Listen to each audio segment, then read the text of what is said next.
మొత్తం సాంగ్ కూడా మేజర్గా స్విట్జర్లాండ్లో తీశారు. సో వండర్ఫుల్ లొకేషన్స్ కానీ విజువల్గా కానీ చాలా బాగుంది. స్క్రీన్ మీద చూస్తే చాలా బాగుండేది. కానీ ఇది మేజర్ డిసప్పాయింట్ సినిమాలో ఆ పాట రాకపోవడం. ఆల్రెడీ ఏంటంటే ఈ సినిమాకి బలం ఏదన్నా ఉన్నాయంటే విజువల్గా సాంగ్సే. Background music, songs, Ram Charan, Suriya పెర్ఫార్మెన్స్లే ఈ సినిమాకి హైలైట్. అనేక మైనస్లు ఉన్నాయి సినిమాలో. నేను ఆల్రెడీ రివ్యూ చెప్పాను కాబట్టి మళ్ళీ చెప్పట్లేదు, కానీ అనేక మైనస్లు ఈ సినిమాకు ఉన్నాయి. ప్రధానమైన మైనస్ శంకర్, ప్రధానమైన plus Ram Charan performance. Ram Charan performance లేకపోతే ఈ సినిమాను ఒక్కసారి కూడా చూడలేమండి. రామ్ చరణ్ పెర్ఫార్మెన్స్ కోసమే చూడాలి. ముఖ్యంగా అప్పన్న క్యారెక్టర్లో రామ్ చరణ్ ఇరగదీశాడు. అలాగే డిఫరెంట్ షేడ్స్ ఉన్న రోల్స్ కూడా దీంట్లో ఉన్నాయి రామ్ చరణ్కి.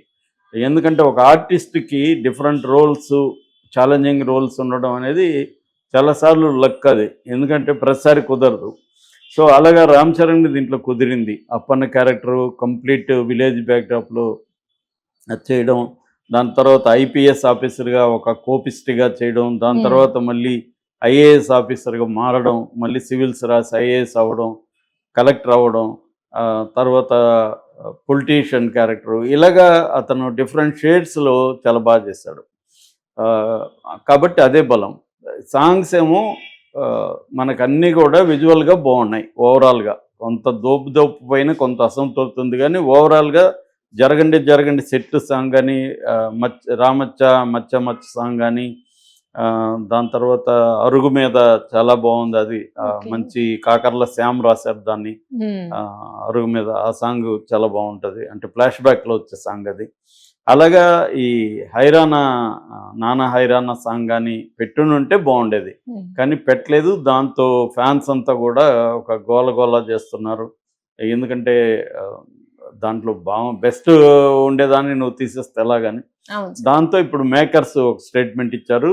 అదేంటంటే ఈ సాంగ్ మేమేం కావాలని తీయలేదు, యాక్చువల్గా ఇన్ఫ్రారెడ్ కెమెరా ఉపయోగించి ఫస్ట్ టైం ఇండియాలోనే ఈ సాంగ్ తీసాము. ఇన్ఫ్రారెడ్ కెమెరా వల్ల ఒక కొత్త ఫీలింగ్ ఇద్దామనేది మా ఐడియా. బట్ అర్లియర్గా మేము ప్రింట్స్లో ప్రాసెసింగ్ చేసినప్పుడు అది ప్రాబ్లం వచ్చింది, అది సరిగా ప్రాసెస్ కాలేదు. దాన్ని మళ్ళీ వేరే దగ్గర చేయిస్తా ఉన్నాము, అందువల్ల లేట్ అయిపోయింది. మేము అనుకోలేదు కాబట్టి అది అయింది.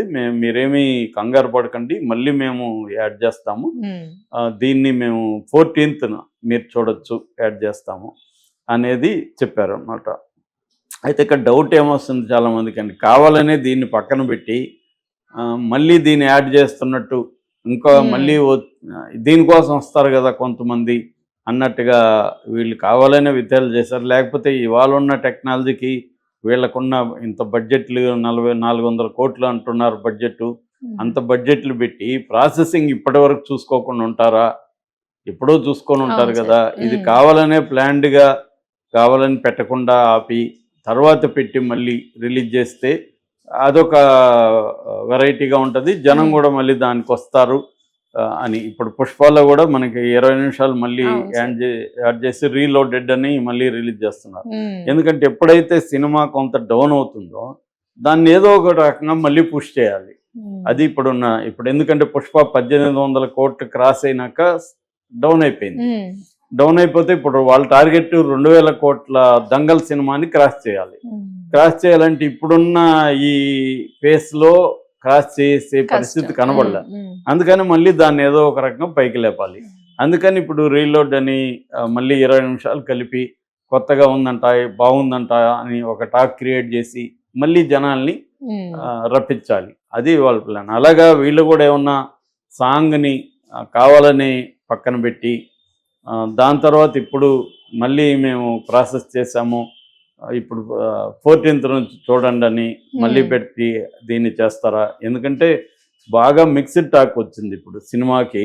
ఎక్కడ కూడా ఇనానిమస్గా చాలా బాగుంది సినిమా, బ్రహ్మాండంగా ఉందన్న మాట నేనైతే ఉండలేదు. నేను దాదాపు నా అభిప్రాయం పక్కన పెడితే, నేను చూశాను, నా అభిప్రాయం చెప్పాను ఆల్రెడీ. అది కాకుండా నేను అనేక ఆడియన్స్ రివ్యూలు చూశాను, కొంతమంది జెన్యూన్గా చెప్పే రివ్యూస్ చూశాను.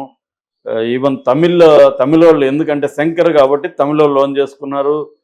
విడాముయర్చ్ అని అజిత్ సినిమా కూడా దీనికోసం ఆపేశారు. ఓ. శంకర్ సినిమా వస్తా ఉంది, మ్మ్. పైగా త్రిబుల్ ఆర్ తమిళనాడులో కూడా బాగా ఆడింది. ఆల్రెడీ రామ్ చరణ్ ఓన్ చేసుకున్నారు. అవును సార్. కాబట్టి రామ్ చరణ్ శంకర్ అంటే ఒక బజ్ క్రియేట్ అయింది, పైగా మెగా బడ్జెట్ సినిమా ఇది. అందుకని తమిళ ఎలా వాళ్ళు కొంత ఫ్యాన్స్గా ఉండరు కదా, రామ్ చరణ్ ఫ్యాన్స్ అంటే పొగిడేస్తారు ఇక్కడ. అట్లా కాకుండా వాళ్ళు ఎట్లా చెప్తున్నారు చూస్తే 90% అక్కడ ఆడియన్స్ ఇది బాగాలేదు, అసలు శంకర్ సినిమాలోనే వరస్ట్ అన్నట్టుగా మాట్లాడుతున్నారు. దీనికంటే ఇండియన్ 2నే బాగుంది అనేది కూడా చాలా మంది మాట్లాడారు. వాళ్ళు చెప్తున్నది కూడా రామ్ చరణ్ పెర్ఫార్మెన్స్ కోసమే ఈ సినిమా చూడాలి, రామ్ చరణ్ బాగా చేశాడు, శంకర్ ఇంక సినిమాలు మానుకుంటే మంచిది అన్నట్టుగా కూడా కామెంట్లు చేశారు. ఎందుకంటే శంకర్ మార్క్ ఏమాత్రం లేదు, శంకర్ పాత ఆయన ఇప్పుడు నేను చిన్నప్పుడు సినిమా చూసినట్టుందని కూడా ఒక అబ్బాయి కామెంట్ చేశాడు. అంటే ఇవాళ నిజానికి శంకర్ చాలా అడ్వాన్స్డ్గా గ్లోబలైజేషన్ తర్వాత వచ్చిన కల్చర్ని ఫస్ట్ టైం సినిమాల్లోకి తీసుకొచ్చింది శంకరే.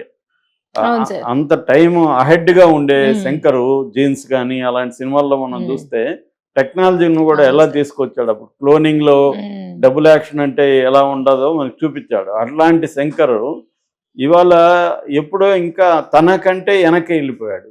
సో అలాంటి ఫీలింగ్ ఉందని చెప్తున్నారు. సో శంకర్ ఏమన్నా మార్క్ ఉందంటే ఓన్లీ పాటలే. అది కూడా చాలా మంది కామెంట్ ఏంటంటే 75 కోట్లు పెడితే నేను కూడా తీస్తాను ఎందుకంటే మంచి పాటలు అని అంటున్నారు. సో 75 కోట్లు ఖర్చు పెట్టి మంచి పాటలు అయితే తీశాడు, వర్త్ అయితే ఉంది. ఆ 75 కోట్లు మనకి స్క్రీన్ మీద అయితే వేస్ట్ కాలేదు, అంతవరకు శంకర్ మార్క్ ఉంది. కానీ ఇవాళ పాటలు బాగుండడం ఫైట్లు బాగుండడం కాదు, మేజర్గా ఏంటంటే కథ స్క్రీన్ ప్లే, ఈ రెండే అండి పట్టు. అవి ఇంట్రెస్టింగ్ నడిపించాలా, నెక్స్ట్ పర్ఫార్మెన్సెస్ బాగుండాలి. సో ఇవన్నీ బాగుండి కూడా మెయిన్గా కథ స్క్రీన్ ప్లేలో రొటీన్ దీన్ని ఎంచుకున్నాడు, ఏమాత్రం మార్క్ చేయలేపాడు. శంకర్కి ఏంటంటే గతంలో సుజాత అనే ఒక గొప్ప రైటర్ ఉండేవాడు, సుజాత రంగనాథన్. వాళ్ళ భార్య సుజాత కాబట్టి ఆయన సుజాత పేరు పెట్టుకొని రాశాడు. చాలా అద్భుతమైన పుస్తకాలు రాశాడు, దాదాపు 100 నవల్స్ పైన రాశాడు ఆయన.